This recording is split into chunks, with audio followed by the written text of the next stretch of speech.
Hello and welcome to Prime News. Now look at the headlines. Bharose raped Vijaya twice after killing her. Chilling account of the crime revealed during probe. Police collect all corroborative circumstantial evidence.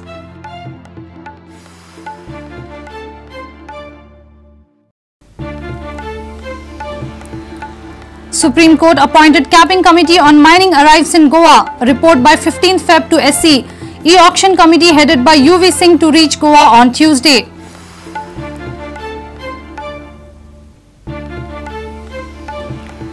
"15 days after Lusophonia Games finale, infrastructure shows signs of weak construction.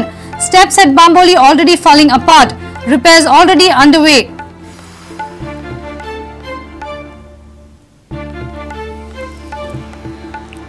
Kepe Urban Society stares at loss of 8 crore rupees after gold lien for loan turns out to be fake. Bank authorities say no threat to bank, fundamental strong. And Kankon building collapse incident and accident. Kankon BJP bloc gives clean chit to local party leaders, supports demolition of 2 unsafe buildings.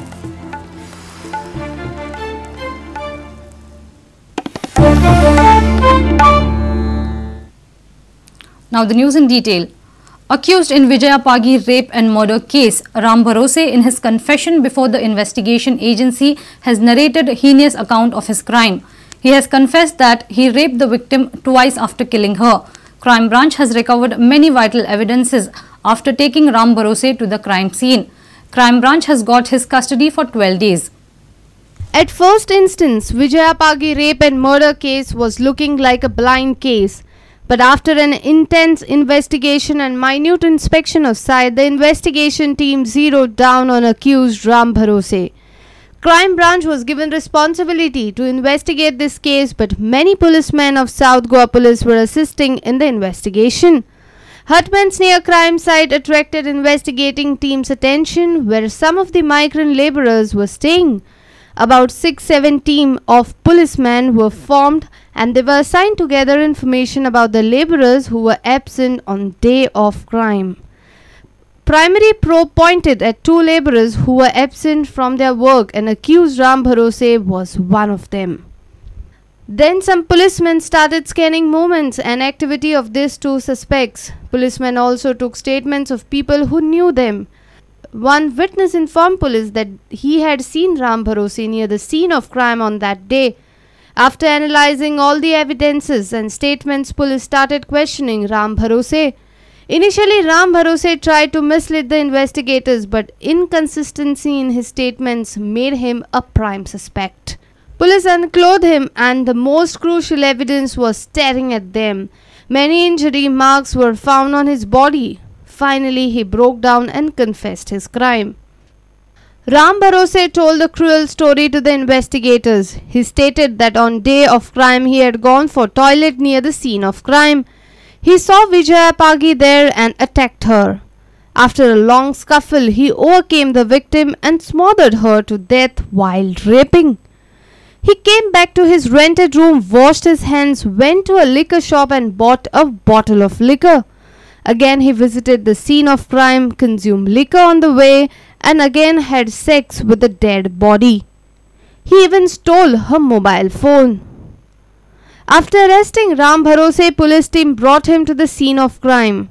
Police recovered the bottle used during toilet, bottle of consumed liquor, his blood-stained clothes, SIM card of the victim. Accused is granted 12 days police custody now and the investigating agency is expecting more corroborative evidences to be found after forensic analysis of the evidences and medical report of the accused.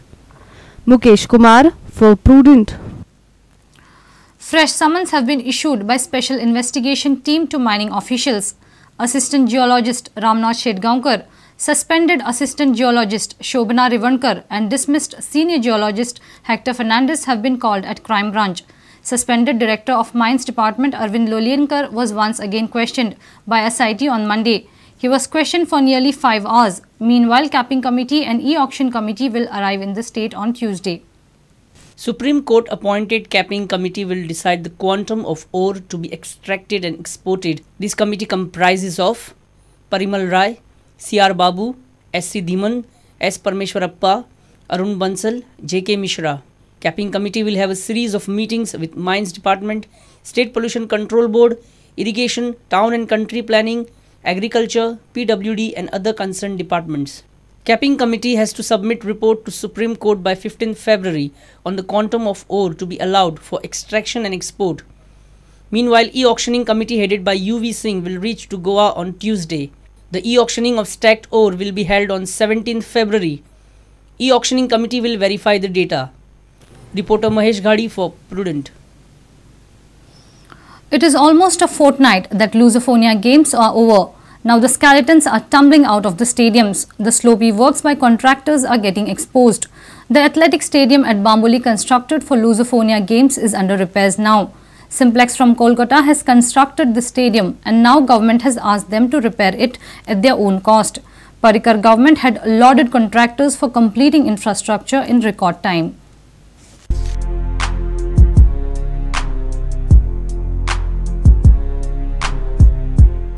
Government pursued contractors and got the Lusophonia infrastructure worth 350 crores completed in a record time. Somehow the Lusophonia Games were held and government managed to run the show for 10 days.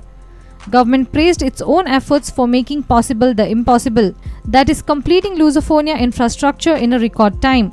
But now after 15 days of the Lusophonia Games, the infrastructure is collapsing and the allegations of poor quality of construction are proving to be true.